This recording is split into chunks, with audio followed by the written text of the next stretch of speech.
All right, so I'm gonna try to wrap this up in 3 minutes. Here are 5 key tips that you can use to pass any multiple choice test, or honestly any test, with ease and without studying, as long as you know the foundational information. Any test that you take is intended to intimidate you, to make you feel as though you cannot recall or regurgitate what you already know.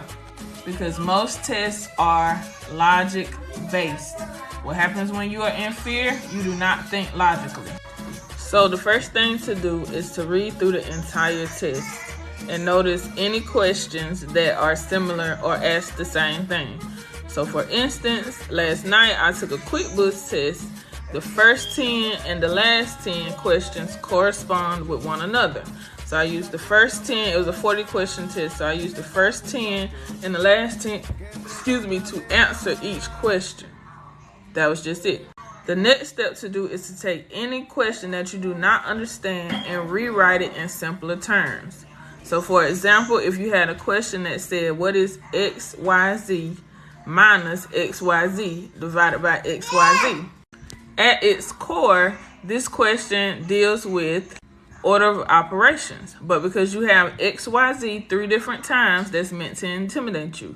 Sit down and write out what you know about, then compare that information to what the question is asking, and you'll know that you can just easily take this complex issue and break it down and get the right answer. In high school, I took a preliminary nursing class, and this one right here is for anybody who is in a field to where when you take tests, the answers look the same.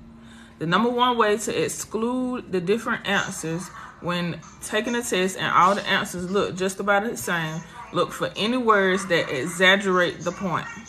So for instance, anything that says exactly, the most, or anything like that, automatically exclude that answer.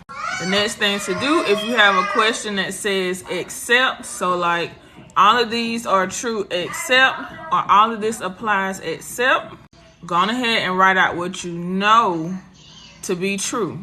So many times we get caught up on looking for what doesn't, that we forget about what we know. And if you regurgitate what you know, then you'll be able to rule out which one does not fit.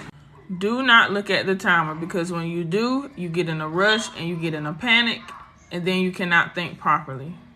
There are other ways that I use, but I'm running out of time. This has worked on my real estate exam. This has worked on the medical billing and coding exam. This worked on my capstone in undergrad. This worked on the bookkeeping exam. This worked in my CNA class. And I can go on and on and on. And my AP class.